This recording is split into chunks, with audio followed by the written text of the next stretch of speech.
కార్తీక పురాణం 11వ అధ్యాయం. వశిష్ఠ మహర్షి జనకుడితో ఇలా మాట్లాడుతున్నారు. రాజోత్తమ, కార్తీక మాసంలో అవిసె పువ్వులతో హరిని పూజించిన వాడి పాపములు నశించి చాంద్రాయన వ్రతఫలమును పొందుతాడు.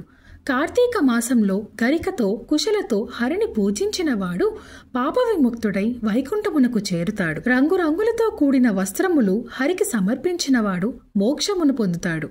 కార్తీక మాసంలో స్నానము చేసి హరిసన్నిధిలో దీపము వెలిగించి పురాణమును చెప్పినవారు లేదా విన్నవారు పాపములన్నీ తొలగించుకున్నట్లే. ఈ విషయంపై ఒక కథ ఉంది. దానిని వినగానే పాపములు పోతాయి, ఆయురారోగ్యములు కలుగుతాయి. అది ఎంతో ఆశ్చర్యకరమైనది అంటూ ఇలా చెప్పసాగాడు. కళింగ దేశంలో మందరుడు అనే ఒక బ్రాహ్మణుడు ఉండేవాడు. అతడు స్నానం, సంధ్యావందనాలు వంటి నిత్యకర్మలను వదిలేసి ఇతరుల వద్ద కూలి చేసి జీవనం సాగించేవాడు. అతనికి సుశీల అనే మంచి గుణాలున్న పతివ్రత శీలవతి అయిన భార్య ఉండేది. ఆమె సమస్త స్త్రీలలో శ్రేష్ఠురాలు. తన భర్త దుర్గుణపరుడైనప్పటికీ అతనిపై ద్వేషం లేకుండా సేవ చేసేది. ఒకరోజు మందరుడు కూలి జీవితం కష్టమని అనుకుని వేరే మార్గం అన్వేషించి చివరికి కత్తి పట్టుకొని అడవుల్లో దొంగతనానికి పూనుకున్నాడు. దారిలో వెళ్లేవారిని ఆపి వారి ధనాన్ని దోచి దానిని ఇతర దేశాలకు అమ్మి సంపాదించి దానితో కుటుంబాన్ని పోషించసాగాడు. ఒకసారి అటువంటి దొంగతనం కోసం బయలుదేరి ఒక బ్రాహ్మణుణ్ణి పట్టుకొని మర్రి చెట్టుకు కట్టి అతని సొమ్మును తీసుకున్నాడు. అప్పుడే అక్కడికి ఒక బోయవాడు వచ్చి మందరుణ్ణి, బ్రాహ్మణుణ్ణి చంపి ఆ ధనమంతా తీసుకున్నాడు. తరువాత ఒక పెద్ద పులి ఆ మనుష్య సువాసనను గమనించి వచ్చి బోయవానిపై దాడి చేసింది. బోయవాడు కూడా కత్తితో పులిని చంపాడు. అలా ఆ రోజు అక్కడ మందరుడు, బ్రాహ్మణుడు, ఒక బోయవాడు, ఒక పులి ఒకే చోట చనిపోయి యమలోకానికి వెళ్లి కాలసూత్ర నరకంలో భయంకరమైన యాతన అనుభవించారు. యమభటులు వారిని పురుగులతో, రక్తముతో నిండిన భయంకరమైన చీకటిలో వేధించారు. ఇక మందరుడి భార్య సుశీల అత్యంత ఆచారవంతురాలు. తన భర్త దుర్మార్గుడైనప్పటికీ నిరంతరం అతని గురించే ధ్యానం చేసేది. ఒకరోజు దైవ సంకల్పంతో ఒక సన్యాసి హరినామముతో నాట్యం చేస్తూ హరినామామృతంలో తేలుతూ పులకరించిన దేహంతో ఆమె ఇంటికి వచ్చాడు. ఆమె ఆయన్ను చూసి ఆనందంతో నమస్కరించి, అయ్యా, మీరు నా ఇంటికి రావడం నా అదృష్టంగా భావిస్తున్నాను అంటుంది. అప్పుడు ఆ సన్యాసి, అమ్మా, ఈరోజు కార్తీక పౌర్ణమి. ఈరోజు సాయంత్రం హరిసన్నిధిలో పురాణ పఠనం జరగాలి. ఆ పఠనానికి దీపం కావాలి. నూనె నేను తెస్తాను, నీవు ఒత్తి తయారు చెయ్యి అంటాడు. ఆమె సంతోషంతో గోమయము తెచ్చి ఇంటిని శుభ్రపరిచి 5 రంగులతో ముగ్గులు వేసి పరిశుద్ధమైన దూదితో 2 ఒత్తులు చేసి ఆ సన్యాసికి ఇచ్చింది.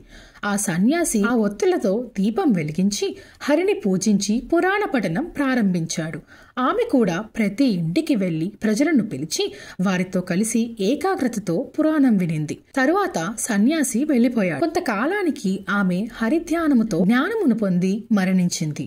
ఆమె మరణించిన వెంటనే విష్ణుదూతలు శంఖ చక్రలతో, చతుర్బాహువులతో, పద్మాక్షులతో, పీతాంబరధారులుగా ముత్యాలు, పగడములు, పుష్పములతో అలంకరించి దివ్య విమానముతో వచ్చారు. ఆమెను ఆ విమానంలోకి ఎక్కించి జయ జయ ధ్వనులతో వైకుంఠానికి తీసుకువెళ్లారు. మార్గమధ్యంలో ఆమె నరకాన్ని చూసి ఆశ్చర్యపడింది. ఓ విష్ణుదూతల్లారా, ఒక్క నిమిషం ఆగండి. ఈ నరకంలో నా భర్త ముగ్గురితో పాటు యాతన పడుతున్నాడు, ఎందుకు అంటుంది. అప్పుడు విష్ణుదూతలు ఇలా అంటారు, అక్కడ నీకు కనిపించేది నీ భర్త మందరుడు, ఒక బ్రాహ్మణుడు, ఒక బోయవాడు, ఇంకా ఒక పులి. నీ భర్త దొంగతనము చేసి పరుల ధనాన్ని అపహరించాడు, అందువల్ల నరకంలో ఉన్నాడు. ఇక బ్రాహ్మణుడు మిత్రద్రోహి, తన స్నేహితుడిని చంపి అతని ధనాన్ని దోచుకున్నాడు, కాబట్టి అతడు నరకంలో ఉన్నాడు. 3వ వాడు బోయవాడు, నీ భర్తను ఆ బ్రాహ్మణుణ్ణి చంపాడు, అందువల్ల అతడు నరకంలో ఉన్నాడు. వారితో పాటు పులి. ఇలా 4 పాపఫలములను అనుభవిస్తున్నారు. ఇది విన్న సుశీల ఏ పుణ్యం లభిస్తే వారు నరకం నుంచి బయటపడతారు అని అడుగుతుంది. ఇప్పుడు విష్ణుదూతలు, అమ్మా, నీవు కార్తీక మాసంలో చేసిన పుణ్యములు వారికి ఇస్తే వారు విముక్తులవుతారు. పురాణ శ్రవణ ఫలాన్ని నీ భర్తకు ఇవ్వు. పురాణ శ్రవణం కోసం నువ్వు వెలిగించిన దీపంలో ఉపయోగించిన వత్తి పుణ్యాన్ని బోయవానికి ఇవ్వు. ప్రజలను పురాణ శ్రవణానికి పిలిచిన పుణ్యాన్ని బ్రాహ్మణుడికి ఇవ్వు. ఇలా అందరూ విముక్తులవుతారు అంటారు. ఆ మాటలు విని సుశీల ఆనందంతో ఆ పుణ్యాలను వారికి అర్పించింది. అప్పుడు వారు నరకం నుండి విడుదలై దివ్య విమానాలలో ఎక్కి సుశీలను కొనియాడుతూ మహాజ్ఞానమును పొంది ముక్తి పదమును చేరారు. కాబట్టి కార్తీక మాసంలో పురాణ శ్రవణము చేసేవారు హరిలోకమునందు నివసిస్తారు. ఇంకా ఈ చరిత్రను వింటున్న వారి మనస్సు, వాక్కు, శరీరములు చేసిన పాపములు నశించి మోక్షమును పొందుతారు. ఇదే స్కాంద పురాణంలోని 11వ అధ్యాయం సంపూర్ణం. Thank you so much for watching. మీకు నిజంగా నా కంటెంట్ నచ్చితే please subscribe to my channel.